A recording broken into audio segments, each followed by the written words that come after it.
Creatine is not doing the work for you. Creatine is allowing you to do more of the work.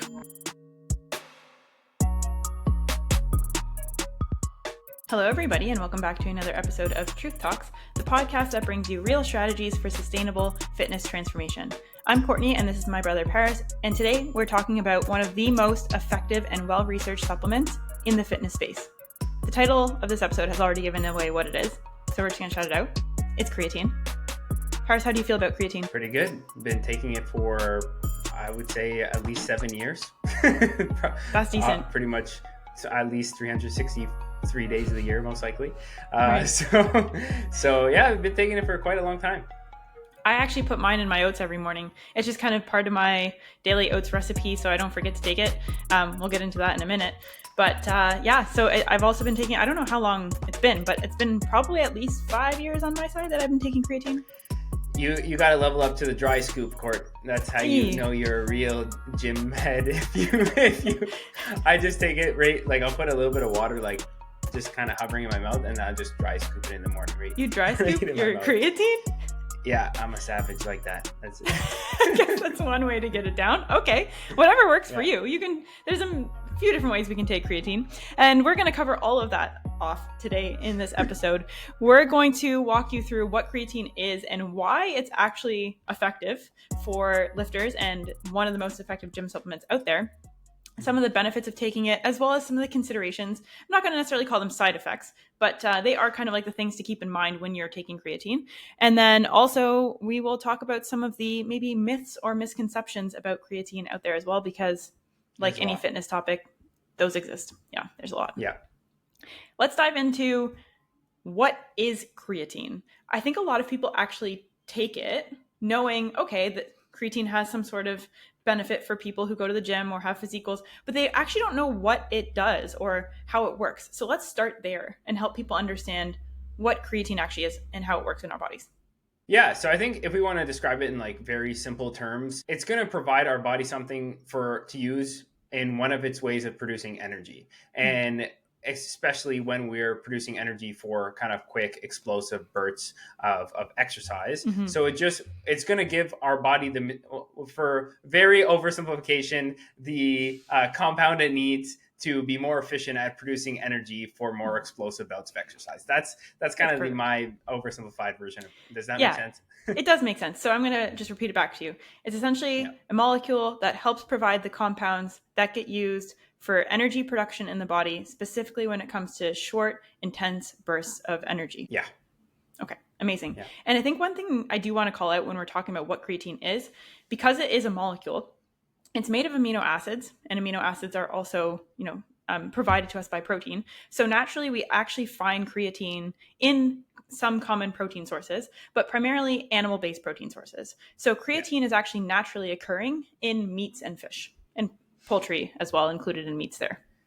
Exactly. And some people will be like, oh, I eat a lot of those sources. Like, why should I supplement with it? Well, we're going to get into dosing and stuff, but it's like the amounts that you would receive through just normal nutrition wouldn't suffice in terms of having the performance aid that, higher doses would. Like, you're not going to get the correct dose, essentially. Right. Yeah. So by supplementing with creatine, we're able to top up on the total amount. So even if you're eating meat in your diet, you're not quite meeting that threshold that might be effective for the performance benefits. So by supplementing, we close those gaps and we can, still keep eating our protein sources and getting creatine from there. But we can also then supplement to really make sure that we're getting enough creatine for the outcomes we're desiring. Okay, amazing. So that's creatine, molecule that provides the compounds to be used for energy production. So why do we care about that though? What are the actual benefits of using creatine for that energy production process? And we're going to talk specifically about lifters and people with physique outcomes and goals today.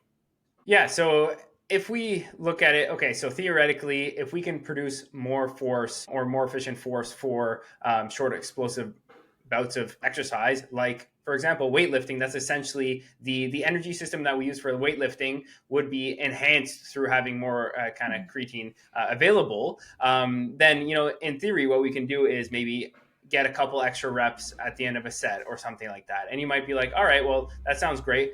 Then indirectly, we can improve overall volume of our sessions and therefore give a better stimulus to drive muscle growth. if So that if we makes take it sense. back to what creatine is and what it does, and then we apply it all the way through, start with the fact that creatine helps provide energy or gets used in the energy production process. When we're Correct. lifting, then, which is, like you said, it requires short bursts of energy, then it helps us increase strength and power output. And Yes. then we can, because we've increased strength and power output, maybe crank out a few extra reps or increase the load a little bit more than we would have otherwise. And so that's how it kind of goes from theoretical process and mechanism into application in the gym. Does that outline it pretty effectively? Yeah.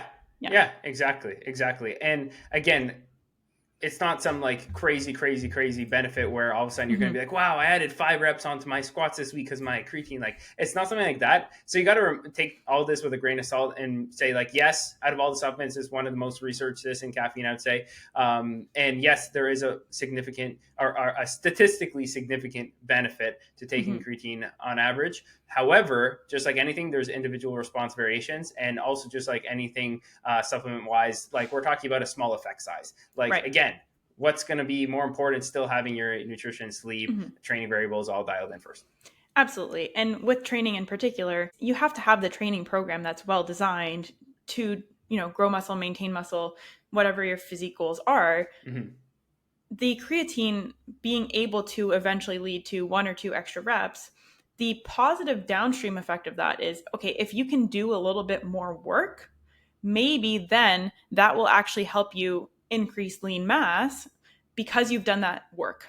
But you have Yeah, to be in a position where you're putting in the work to begin with. So having that training program that has the right volume, you train with the right intensity, all of those things are the foundations in place. And then if you are supplementing with creatine, if you can then squeeze out a couple extra reps or increase the load a little bit more, then that's the effect on your physique outcomes and potential to build lean exactly. mass. Yeah, so it's not the creatine itself that's directly driving a mechanism to increase muscle growth. It's Mm-hmm. indirectly having the potential to increase muscle growth through its effect on your ability to perform better and improve quantity of stimulus in the gym, we'll say, or Yeah, magnitude of stimulus exactly. in the gym. Yeah. Yeah, So creatine is not doing the work for you. Creatine is allowing you to do to do more of more the work. work. Yeah, yeah, Yeah, exactly. I perfect, think that's a really sweet. perfect summary, actually. Yeah. Before we move into who can use creatine, I do want to touch on one other benefit because it affects kind of like any human. However, I'm going to preface by saying this benefit is developing in the research. There's still, Mhm. the consensus is that there still needs to be more research done to actually have a consensus around it. But I think it's exciting to me to think about this. So I do want to put it out there because whether you're a lifter or not, I think it affects everybody.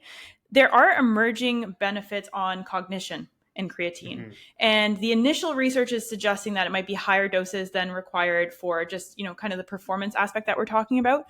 But there is some emerging research talking about reduced mental fatigue in times of stress. So people who are sleep deprived or really struggling with other stress management, that there could be some cognitive benefits of using creatine supplementation, but then also, just effects on things like memory that come with that as well, or, more research around the mental health benefits of creatine. So that is emerging, but there is no Mhm. consensus yet. But it's just exciting for me as kind of like hey, I'm already taking creatine as part of kind of my fitness journey. If this Right. happens to turn out to be an added benefit, I'll take it. Exactly. And also, there's been some interesting, again, newer research on, as you said, large doses under sleep deprivation for the same thing of like cognition. Mm-hmm. So, like, the idea is, okay, if somebody is very underslept for a certain period of time, but they take this pretty significant dose of creatine, that, there's a proposed benefit on all the things involving cognition. But again, I'm not going to come here and say, like, a, that I've dived deep into these studies and done all the analysis, Mm-hmm. or B, that we have enough evidence for us to make a recommendation in Right. terms of that. So yeah, but it's cool. As you said, it's cool. It's It's cool. just cool to know, right? And like, it's not Yeah. changing how I currently use creatine, but knowing that we already know there's no harms, right? Spoiler alert. It's a very well researched, effective supplement. So we already know that. So if, me already taking it anyways, potentially down the road, I learned that there's these benefits, cool. We'll take it. Yeah. So we know what creatine is, what it does, and what those benefits are for our physique goals or our lifting goals. Let's talk about who creatine is for. And I'm going to start by just saying everybody, pretty much. Humans. Humans, yeah. I'm sure animals, well, they do also probably have similar energy systems. A lot of them have similar energy systems than us, like other mammals. But yeah, we'll We'll start with humans. don't give creatine to your dog. I don't think my dog is actually listening to this podcast right now. He might be listening to me record it, but he's not going to go back and listen after. So yeah, so it really is for anyone. Like anybody can benefit. The specific applications of those benefits do pertain most to people who are resistance training, right? Because Correct. as we talked about, that's how the mechanism works. Energy for short bursts of performance. So obviously people who do resistance training and weightlifting do benefit from that. But it's not to say that anybody doesn't benefit. Or if you're somebody who's doing any sort of other forms of high intensity training, creatine might have some performance enhancing benefits for you too. Yeah, when I think of it, I think of, okay, people who are resistance training or powerlifters or sprinters, like those kind of types of exercise, that's the energy system that your body's going to use, would involve, creatine essentially. Yeah. Again, So oversimplifying, but we get the idea. Yes, oversimplifying, but right, we're talking about short burst intensity exercise. And lifting weights, whether you're a power lifter, which is a little bit more of those extreme short bursts, or somebody who is, putting in the reps for muscle growth training or other physique outcomes, then both of those things still adhere to that overarching style of, okay, short bursts of energy. Yeah. So probably if you're like a marathon runner or something like that, like I wouldn't advise taking creatine. Well, not to say you can't, it just might not necessarily have the same purpose. Yeah, well, I just don't think it would be as purposeful. Yeah, it wouldn't be as purposeful based on the fact that you're not doing those short bursts. Yeah, I guess what I'm saying is it wouldn't benefit your runs, your long distance runs. Right.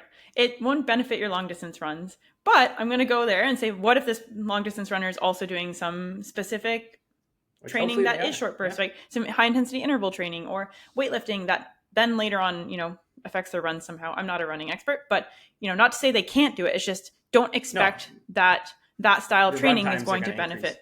Yeah. That the long runs and the endurance style of training is not really what the current creatine applications are designed for. Exactly. Yeah. Perfect. I do want to shout out though, there is a specific group that I think would really benefit from creatine supplementation within those who are, seeking, let's say, physique outcomes or resistance training outcomes. And I'm going to say it's vegetarians, right? Because as much as creatine supplementation helps close the gaps that anybody gets from their diet, if we think about the naturally occurring creatine sources we called out up front, meat and fish, right? So if you're a vegetarian and you're not eating meat and fish, you're also getting even less creatine in your diet naturally. So potentially there'd be greater advantages to you taking a creatine supplement as well. So that's it. Everyone can really benefit from it.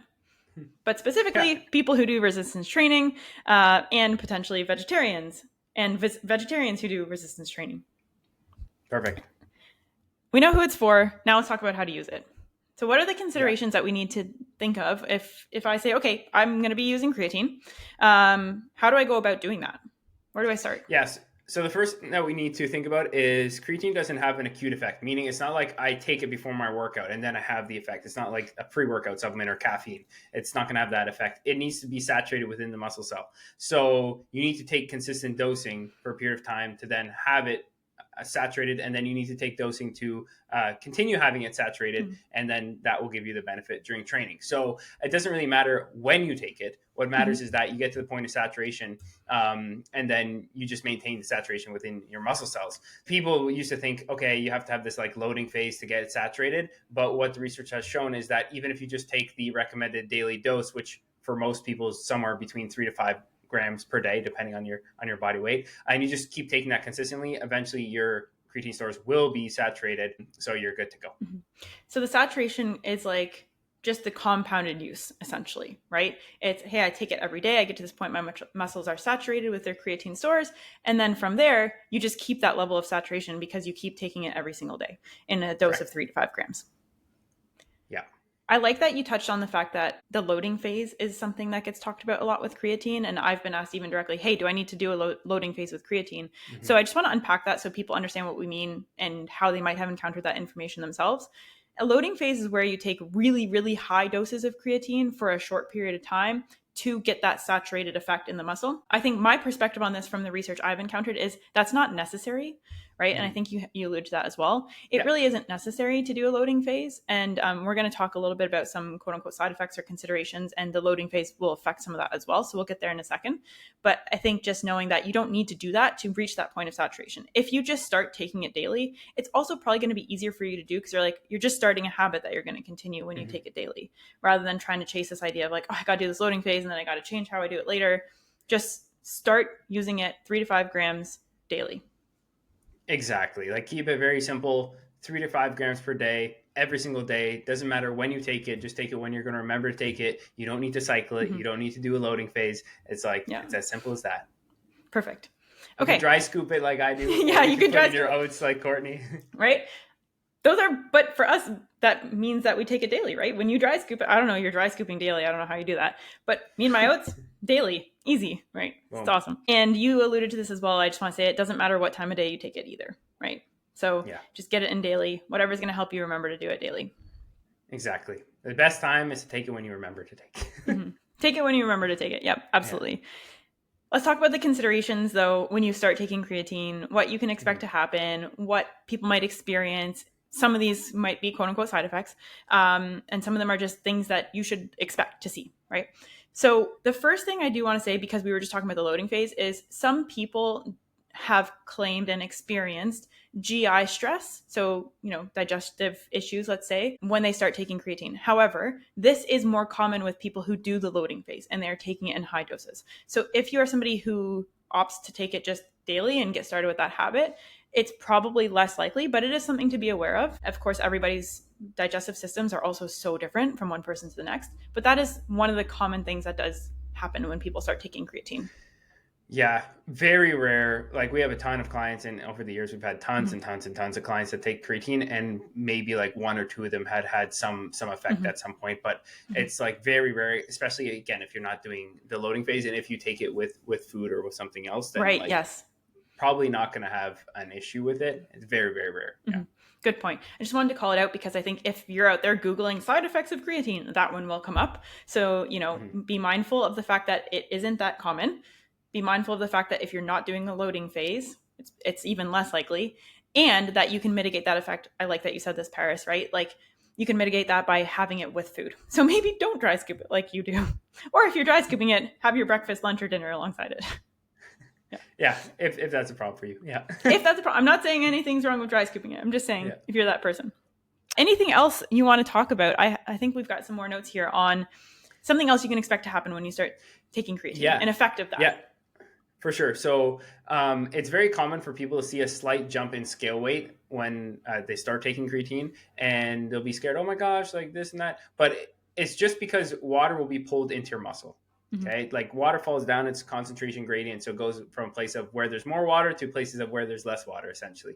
So if there's more creatine in your muscle, water will be pulled into the muscle. Bada bing, bada boom. We hold more water, and all of a sudden the scale might jump. So typically for women, I'll see like 1 to 1.5 pound jump on their weekly average. For guys, sometimes maybe 2-3 pounds for like bigger individuals. So what you just have to realize is, like, let's say you're tracking your scale weight in a fat loss phase, and then all of a sudden you start taking creatine, and then you have this jump. It just skews your data because it ruins your trend. So what you have to do is then use that as your new standardized weekly average to then make decisions off of later. But you just have to go into those couple weeks being like, okay, I'm going to see a spike from baseline, and then that's my new kind of baseline. Right. But that spike in body weight is not in body fat. So don't think, oh my God, creatine makes me gain weight. No, it's creatine might encourage more water retention in your body when you start taking it. But like you said, it becomes your new normal, right? Like, if you do keep taking creatine consistently on a daily basis, that effect will normalize after a couple of weeks anyways. Yeah, it just makes a kind of in your data, right? It throws off your data. Yeah, one little jump when you start taking it, right? Yeah, and then from there, then you establish a baseline. But the thing is, it's also when people say, oh, water retention, oh my gosh. It's not like a bad water retention. It's in the muscle. If anything, it makes you look more jacked and presses your muscles more against your skin. So it actually makes your muscles look better. It's not like, my stomach all of a sudden looks super bloated because I took creatine. It doesn't work like that. Good point. At the end of the day, like, water being pulled into the muscle means creatine's doing its job, because like creatine is supposed to be stored in the muscle. That's what you want. You want to saturate the muscle creatine stores. So it's doing that job. Exactly. Yeah. Amazing. Okay. Cool. Those are the only two considerations that you really need to be mindful of. Unless I'm forgetting anything, you let me know. But it's super cheap supplement too. It's safe on the kidneys. There's no issues with kidneys. It's very cheap per serving. Yeah. So those are just like more reasons why it's good to take. But I think if you do start taking it, the only things to be that you will encounter as things to look out for are really like the water retention and any low probability GI stress. Gotcha. There are also some common myths and misconceptions when it comes to creatine usage. We've alluded to a couple of them, but we just want to have a designated section to bust them down. The first one we talked about already. You don't need a loading phase. Anything else you want to say on that? Nope. Okay. So that one, just check. That is a myth. You don't need it. The other one you also alluded to is you don't need to cycle it. You want to talk about that a little bit more and what cycling actually is, though? Yeah. So it's not like I need to do like 3 weeks on, 1 week off because I'm worried about some effect. Like it's not a steroid, which is kind of the other myth. Like creatine is not even close to any like resemblance of a steroid. You're getting ahead. Talk about the cycling first. You're getting ahead. But the reason why people say cycle creatine is because of the misinterpretation that it is a steroid, and we cycle steroids. Well, we don't, but gym culture, the people who use steroids cycle steroids. So that's why they think you have to cycle creatine. But cycling is essentially just periods of not taking it and then periods of taking it, or periods of lower doses and periods of higher doses. So it's a cyclical nature in terms of the dosing, but not necessary.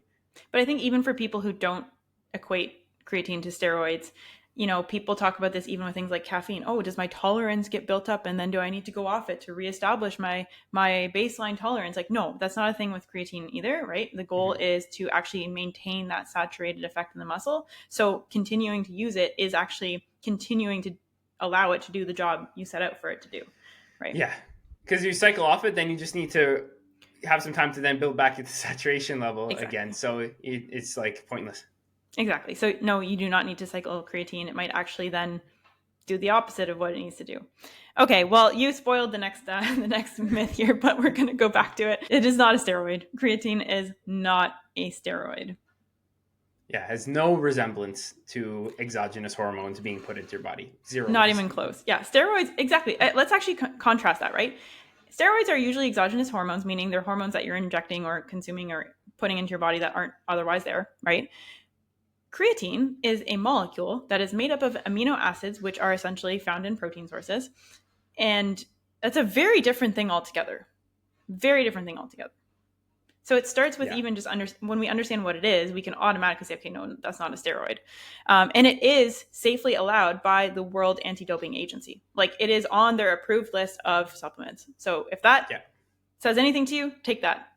Yeah, you know. For sure. If you ever want to know, like, okay, well, we talked about referencing examine.com for like good supplement information. If you ever want to know if something is maybe harmful or not allowed in your sport or in your bodybuilding show, if you're a natural bodybuilder, then just check the WADA list, because the CPA, which is, for example, in Canada, one of the bigger physique associations, and many of the other ones similar to it in terms of natural bodybuilding world, they go by what WADA says. Yeah, that's true. They're kind of the world standard, right? For anything related to performance enhancing drugs and supplements and things like that. So they're a great reference. Exactly. And shout out to examine.com again, because we do use them a lot to understand supplements, including creatine. We'll drop in the links below. We'll drop the link to their page on creatine if you want to browse that further. Cool. The last myth I really want to bust, I'm going to take this one if that's okay, because this is what I'm kind of passionate about. Creatine is not just for men, but it's also not different for women, okay? So creatine is not something only for men. We talked about the benefits of creatine. Those benefits are on the human body. So women, go take your creatine. If you are lifting, if you have physique goals, if you do resistance training, if you do any other activity that requires short bouts of exercise performance, creatine will have those benefits for you. Now, I also think there is a division of this industry that knows that women can take creatine, but I am actually so angry with the amount of creatine for women gummies I've been targeted with on Instagram. It's ridiculous. Creatine for women is not different. Okay. So please don't buy a creatine gummy because it's pink or because it says it's for women. Just take your regular creatine supplement in the dose of 3 to 5 grams per day, and you're good. Yeah. Yeah.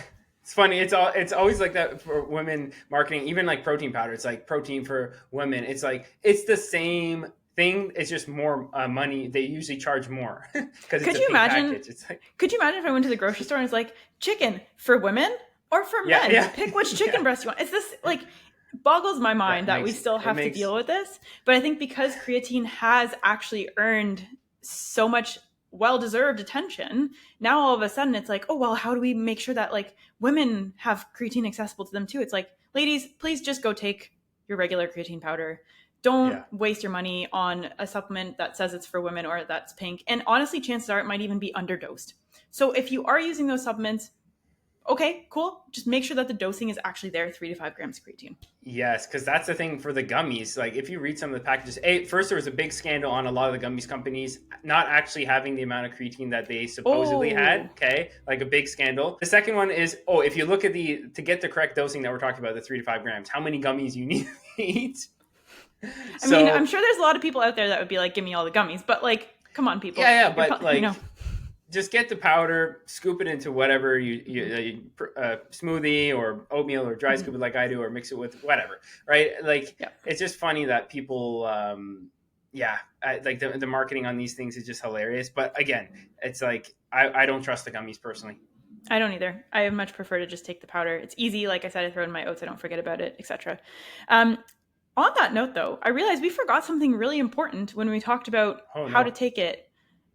We didn't specify that creatine monohydrate is the specific creatine compound that is most researched, most recommended. So definitely want to shout that out. We should have said that earlier, but I think we like Paris said, he's been taking it 7 years. I've been taking it for 5 or whatever. We just took it for granted. Creatine monohydrate. So if you are browsing, looking for creatine, either it should say on the label, creatine monohydrate. When you turn it to the back, it should be 100% creatine monohydrate. That is just the compound of creatine that most of the research has been done on, and that actually has the proven effectiveness. Exactly. Great call out. I definitely forgot about that, because there's a lot of other types of creatine variants that they'll say, oh, this is more effective, or oh, this gets better saturation. It's like, well, we don't have actually any research to back up these claims that the other types of creatine are better in terms of improving our performance or any other reason than monohydrate. So just go monohydrate, cheap, effective, simple, 3 to 5 grams per day, every day. Doesn't matter when you take it. Yeah. So we just answered the question there for you. What kind of creatine? Take it in a powdered format. It's going to be easiest to consume. It's going to be most accessible, cheapest, and it's most likely to also then be straight up creatine monohydrate, which is what we want. So that's the kind we would recommend taking. Okay, I think we're done with our myths. Did you have any other more myths that you want to bust about creatine? I don't think so. I think we covered them. Amazing. So thank you guys for joining us today. So far, we've talked about what creatine is, the benefits, any considerations or effects you should be looking out for, how you can use it, and also some myths to be aware of when it comes to creatine. Let's wrap things up with, I think, the thing we say on probably 50% of our podcast, but I'm going to let you go for it again. Just something to keep in mind and the mindset when you're approaching any supplement, including creatine. Yeah, it is always going to be the icing on the cake in terms of supplements, everything. As we've said, the terminology we use on a lot of things is another tool in the toolbox. But with supplements, it's the cherry on top or the icing on the cake. That's the two ways I like to explain it. If you don't have your other ducks in a row, like good nutrition, sleep, recovery, stress management, your training program, right? Like none of this even matters yet.